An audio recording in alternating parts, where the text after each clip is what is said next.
document nyo lang. Minsan kasi pag darating kami, malinis na eh. Pero yung mga...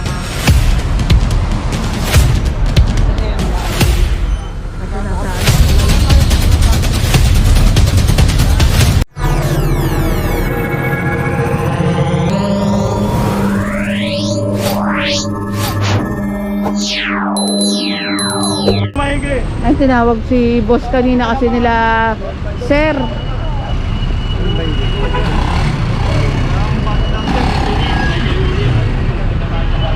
Hindi na zero yung record. Ha? Anong violation ni sir? Walang lisensya at kolorum. Colorum, ayun. Hindi. Saan natin? Papunta ako. Barangay Hall E. Rodriguez Senior, Quezon City tayo mga kabungis. Tapos ngayon, dinala mo na naman. Wala ka pala lisensya. Kasi wala ka naman lisensya. Ayun na yan. Habitual na yan. Pag ganyan. Paulit-ulit. Huli ka na. Bumotor pa ulit. Wala ka pa rin lisensya. Talagang wala ka talaga lisensya. Wala talaga. Ayun, nahuli na pala nung nakaraan pa si boss. Kaso wala pa rin lisensya. Nahuli niyo na po siya nung nakaraan, sir. Hindi, siya rin nagsasabi na wala talaga dito, sir. Ayun, wala talaga lisensya. Pero talagang patuloy pa rin. Subject for towing na rin po ba yan, sir? Ayan, may kasama naman tayong towing.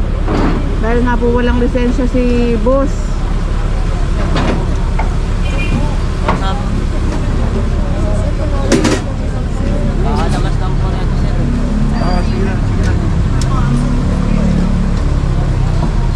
Wala ay nahuli na dami. O, na-impound na dami.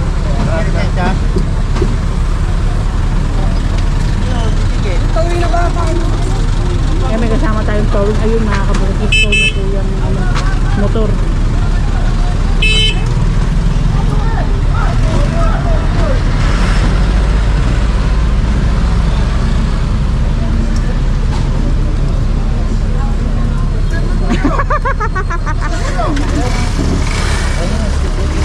Nagawa ko kay boss. Ayun, walang helmet. Hawak sa kamay.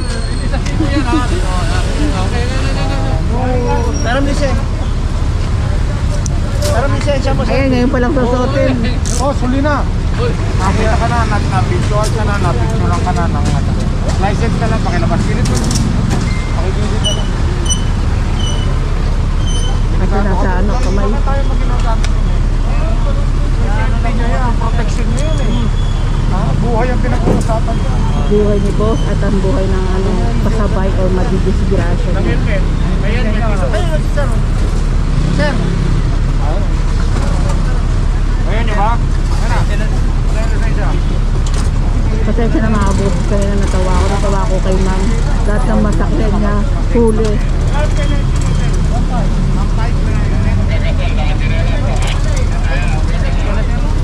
Ayun, nakachinelas pa.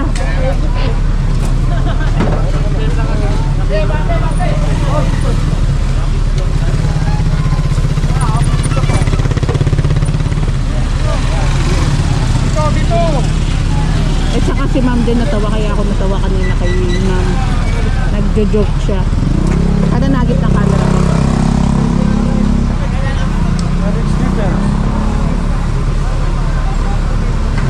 Ayun, dahil mga dumadaan dito na huli.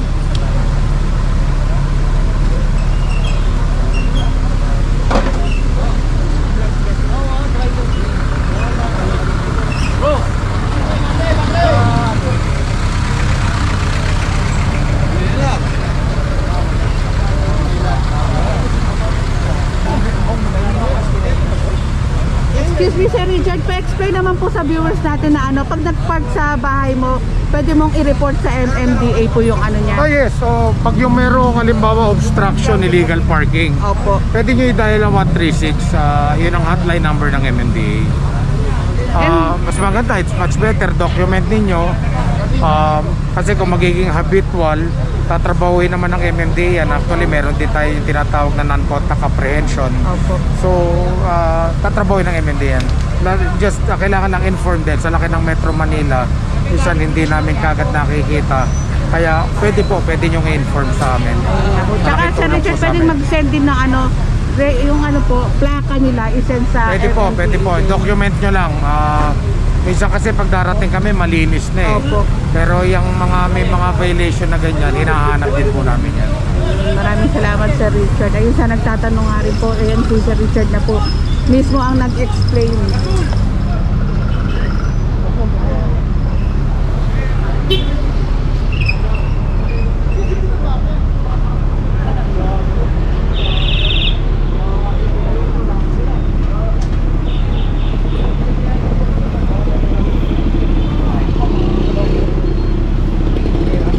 Pakita ko lang sa yung side na yun. Ayun na, tow na nga po itong ano, motor. Tricycle pala, tricycle. Ito, winawals pa rin po ng ating scope. Grabe, ang sipag ng ating MMDA.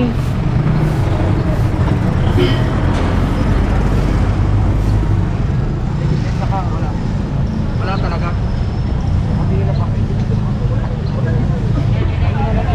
Ayun, walang lisensya na naman. Okay. Sa taas yung papel niyo doon. Barbad. Kuhanin mo na. Ay, tow na po ito. Ano, sasakyan ni po. Walang mga lisensya. May kasama tayong towing. Subject for towing na nga rin po. And ticket na nga rin po si boss. And sa Tumana, Marikina na nga lang rin po yan. Tulungan ka na lang namin ha kasi mahirap ang buhay ngayon, pandemic. Tapos padalhin mo yung ano doon para matubos siya sa Tumana. Sa Tumaya rin sir, hindi kayo pwedeng papayaan na hindi found yun sir kasi manero kayo nang walang lisensya eh. Juan! Dito na tayo dumaan para pag ganun tayo. Kasi kausapin ko na lang yung mulit. Okay na yan ma'am, impoundable po. Ayan, na-impound na yung sasakyan ni boss. And nagbabalik ang Boss Relax Diary. Punta na tayo sa next location natin. Ang ating clearing operation, tawid lang po ako. Ayan, salamat sa taxi driver na nagpatawid sa akin. And continuation tayo mga kabungisis. Ito ginawang ano, tindahan itong bangketa at ano.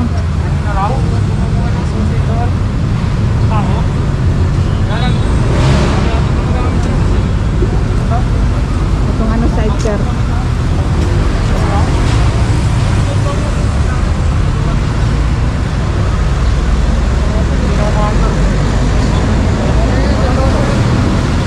Flat na nga.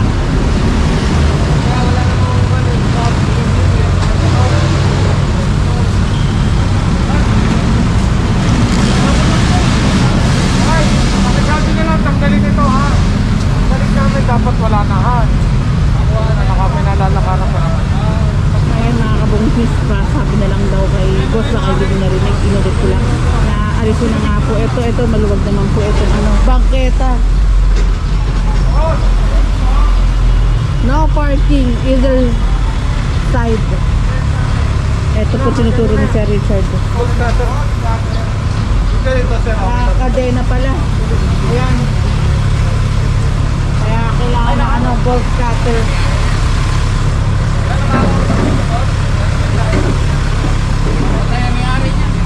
Patay na raw may-ari. Kumpiskado na nga. Patay na, wala na po yung may-ari. Wala nang pwede kausapin. Baka yung kalilo. Pero na lang yung ano, Ano? yung tinatawag. Kaya kumpiskado na nga po ito dahil patay na nga daw po yung may-ari. Tawagin natin pre. Pero joke lang yung mga kabuks. May sasabihin sana ako sa inyo. Kasi joke lang. Bago namatay, nailak pa yung ano. Eto. Pero joke lang. Hindi naman mag-ano. Joke lang. Joke lang. Pampalight lang. Para- Sa pagod pa naman eh, no? Kailangan may Wala lang light ng pagod na content. dahil kanina pa tayo nagki-clearing. Ito ang babal. Ayun, bawal talaga yan. Kaya nga, Yuyuko ka pa talaga.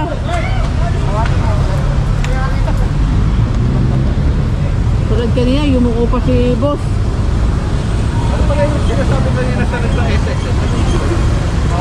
Meron silang inilalapit na problema tungkol sa SS. Kaya nga sinuggest ko sa kanila kung medyo mabigat ang inilalapit, Force throw na nila sa 888. Full yung attention list pa naman. Kasi nagbabayo na tayo sa Ang SS15 pala, Sir Richard, pwede sa 888. Oh, actually lahat ng concern pwede po doon. Ano ako yung sa clearing lang rin Hindi, po. lahat.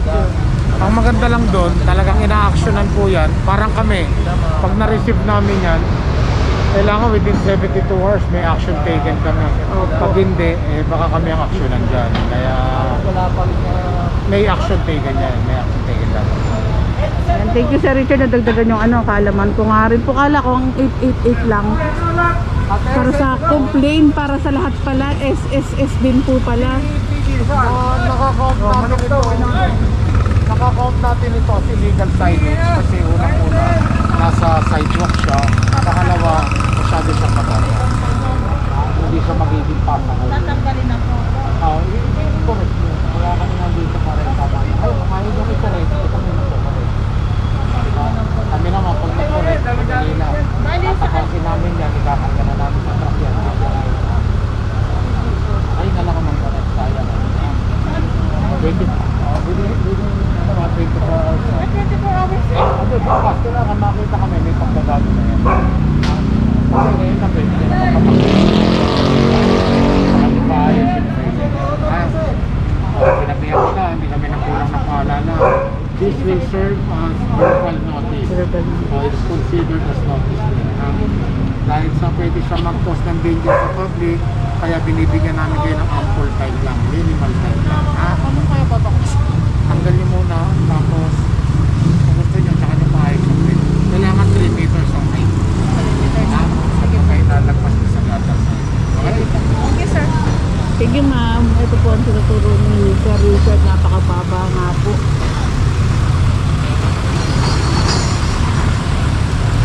Dito naman tayo sa side na to. Ayan nga po, inaakit na itong ano. Umistop. Pasensya na mga kabos.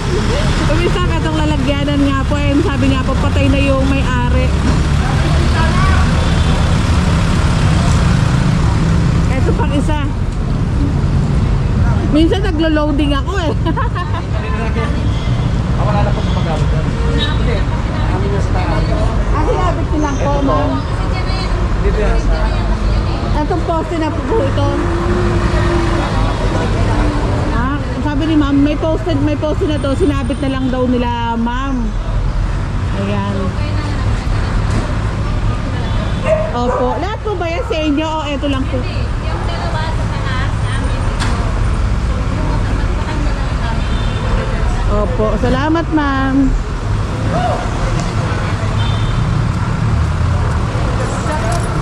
Ayan, shout out, sir. Oh, vlogger yan? Oh, kape. Kape, pinuputo ko pala. Ayan, shout out natin yung produkto ni sir. Ayan, proceed na tayo mga kabungismis. Malayo-layo na si Sir Richard. Takbo na ako. Pero malinis ang lugar na to mga kabungismis ha. Walang mga masyadong obstruction.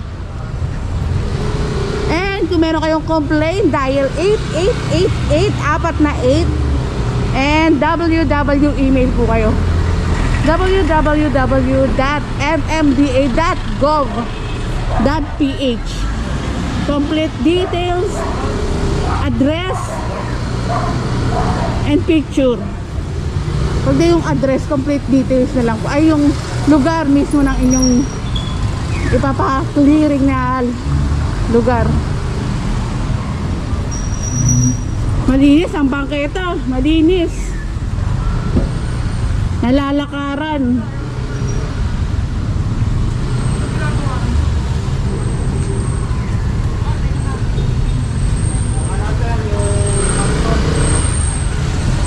Ayan, yung bata nga po nakakapaglakad nga po sa bangketa ng maayos.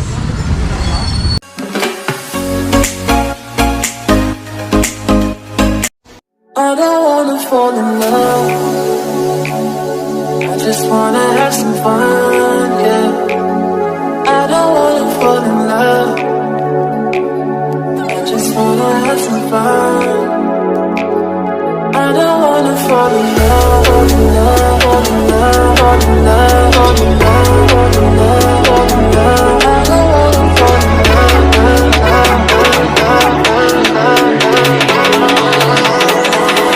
I don't wanna fall in love.